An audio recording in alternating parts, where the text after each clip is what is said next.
건설사라고 하면 건물을 지어서 그걸 팔아서 어쨌든 그 이제 수익을 올리는 그런 업체라고 볼 수가 있는데 대표적인 게 이제 주택이라고 볼 수가 있겠죠. 네네. 주택 시장을 보면 그래도 조금 시장 상황이 나쁘진 않은 것 같아요. 어떻습니까? 네, 그렇습니다. 뭐 부동산 책을 쓴 부동산 전문가 입장에서도 뭐 사실 이해하실 텐데요. 네. 최근 뭐 분양 시장 상황, 코로나19 사태로 인해서 많이 막혔다라고 얘기하지만 그 이연됐던 수요들이 계속 이제 그 저변에 흐르고 있었거든요. 그래서 한 3, 4월, 5월 막혔던 수요가 6, 7월에 폭발적으로 나타날 가능성이 있다. 네. 그래서 여전히 이 신규 분양 시장 자체는 굉장히 호조세를 보이고 있다는 건데요. 데이터를 한번 보시면 올 들어 5월까지 지금 전국에서 누적된 분양 물량, 신규 분양 물량이 한 8만 4천 가구 정도 됐어요. 근데 지금 6월에 예정돼 있는 신규 분양이 8만 9천 가구. 네. 그러니까 올 들어 5개월 동안 보였던 그 신규 분양을 한 달 만에 지금 그 넘어서는 그런 굉장히 좀 많은 폭발적인 숫자거든요. 지금 7월에도 한 5만 가구 정도 신규 분양이 예정되면서 연간으로 40만 가구. 그래서 작년보다는 굉장히 높은 수준, 작년에 한 34만 가구 정도 신규 분양이 됐거든요. 예. 작년보다는 굉장히 좀 살아나는 흐름을 보여주고 있다라고 말씀드리면 될 것 같습니다. 그렇다면 왜 이렇게 신규 분양 시장이 좀 강하냐? 네. 지금 이제 몇 가지 이제 규제책이 한 8월에 나올 걸로 예상이 되고 있는 상황이거든요. 그렇죠. 그래서 소유권 이전 등기 이전까지 이제 그 분양권을 전매할 수 없도록 하는 네. 주택법 시행령 개정안이 이제 지금 8월 중에 나올 걸로 예상이 되고 있거든요. 그래서 그 전에 빨리 이제 신규 분양을 받자. 그래서 지금 이제 이 분양권 시장 가격, 분양권 가격이 굉장히 많이 뛰고 있다라는 뉴스들이 많이 나오고 있는 상황이거든요. 예. 그래서 그런 이제 흐름 하나.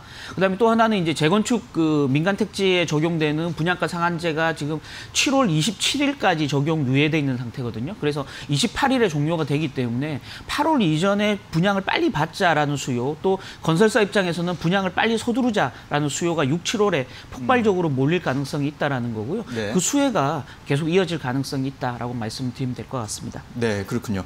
연간으로 지금 계획되어 있는 분양 물량을 봤을 때는 상당히 작년보다 더 많아진 그런 물량들이 있어서 기대되는 부분도 있지만 또 건설사 입장에서는 또 하반기에 나올 그런 규제, 추가 규제 때문에 좀 서두르는 경향도 있고 과연 이제 그게 어떻게 연간으로 봤을 때 과연 실적에 잡히는지 이런 것들도 좀 주목할 만한 부분인데 어쨌든 지금 뭐 주택에 대한 소비자들의 수요는 상당하기 때문에 주택과 관련해서 뭐 주택 건설 비중이 높은 회사들은 그래도 실적에서는 좀 플러스가 되는 부분이 분명히 있겠죠. 네, 그렇습니다. 지금 청약 열기가 계속 뜨거워지고 있는 거 분명한 사실이고요. 네. 최근에 이제 청약 경쟁률이 나오는 신규 분양 그 소식들을 보면 뭐 경쟁률이 세 자릿수까지 넘어가는 이런 네. 이제 굉장히 뜨거운 시장 흐름을 아실 수 있으실 텐데요. 그러다 보니까 이제 지금 6, 7월에 신규 분양이 몰린다 하더라도 미분양이 될 가능성이 상대적으로 좀 낮다라는 그런 기대감들이 분명히 작용을 하고 있고요. 예. 아까 말씀드렸던 대로 건설사들이 목표하는 올해 이제 신규 분양 목표가 달성된다 그러면 이게 이제 주택 사업이라는 게 한 해 분양을 해서 한 해 먹고 사는 사업이 아니고 네. 매출이 꾸준히 한 분양 이후에 한 2년, 3년간 매출이 계속 이제 장부에 반영되는 그런 흐름이거든요. 그러다 보니까 이번에 이제 그 상반기 또 하반기에 신규 분양을 하고 나면 향후 한 2년간 매출 성장은 뭐 별로 걱정할 필요가 없는 이런 이제 사업 구조이기 때문에 네. 전체적으로 올해 좀 그 양호한 신규 분양 시장 흐름이 주택 사업 비중이 높은 건설사 입장에서는 향후 한 2년간은 안정적인 매출 흐름을 가져갈 수 있는 그런 또 토양으로 작용할 가능성이 있다라고 말씀드릴 수 있을 것 같습니다. 네, 그렇지만 또 한 가지 저희가 또 생각해 볼 부분은 역시 이제 정부가 분양가에 대해서 예, 예. 좀 어느 정도 통제를 하고 있고 규제를 하고 있기 때문에 일감이 많이 있어도 사실은 건설사 입장에서는 마진을 과연 얼마나 가져갈 수 있는지 이런 부분은 조금 더 고민되는 아마 맞습니다. 부분인 것 같습니다. 자. 내수에서는 그러니까 국내 시장에서는 어쨌든 주택 건설이나 이런 부분들이 상당히 이제 비중이 클 것이고요.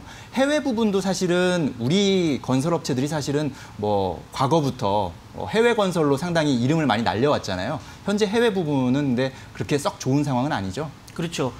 일단 해외 부분은 코로나19 사태로 인해서 일단은 시장 자체가 거의 막혀 있다라고 봐도 될 것 같고요. 네. 특히 이제 우리 건설사들이 중동 수주를 통해서 중동 붐을 많이 좀 일으켰었는데요. 네. 최근 이제 국제 유가가 절대적인 수준에서 많이 빠져 있으면서 전체적으로 중동발 수주 자체가 크게 살아나지 못하고 있다라는 그런 어떤 우려감들이 존재합니다만은 어쨌든 최근 이제 WTI나 브렌트유 가격이 배럴당 40달러 선을 회복하면 하는 양상을 보이면서 네. 조금씩 이제 신규 수주가 살아날 것이다. 중동 쪽에서 뭐 이런 기대감으로 지금 아까도 그 개별 건설사 종목 그 주가 흐름 보셨지만 예. 삼성 엔지니어링 같은 종목들이 굉장히 강한 흐름 보이고 있거든요. 네. 이런 중동발 수주 회복 기대감들이 네. 일정 부분 작용할 수 있다라는 점 동시에 감안하셔야 될 것 같고요.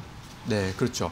그리고 또 이제 큰 어떤 굵직굵직한 사업으로 보자면은 정부의 SOC 투자 이런 부분들이 결국은 건설사들도 많이 기대하는 부분이고 또 투자자들 입장에서도 그런 부분 정부의 SOC 투자가 결국은 적극적으로 이루어지면 건설사들도 많은 수혜를 입을 것이다 이렇게 이제 보게 되잖아요. 어떻습니까? 예, 맞습니다. 지금 아까도 잠깐 말씀드렸지만 뉴욕 증시에서 미국 건설주들이 강한 이유 중에 하나도 바로 SOC 신규 투자, 정부가 발주하는 SOC 투자가 늘어날 것이다라는 기대감들이 크게 반영이 되고 있는 상황이거든요. 네. 국내에서도 지금 이제 지난주에 발표됐던 하반기 경제 운영 방향, 경제 정책 방향을 보면 전체적으로 스마트 그 인프라라 그래서 이제 4차 산업혁명과 관련된 인프라 투자를 늘리겠지만 어쨌든 그 저변에 국내 이제 정부가 발주하는 SOC 신규 투자가 많이 늘어날 것이다. 또 예. 절대 물량이 늘어나지는 않더라도 과거에 이제 발표했던 그 인프라 투자를 조기에 집행하는 과정에서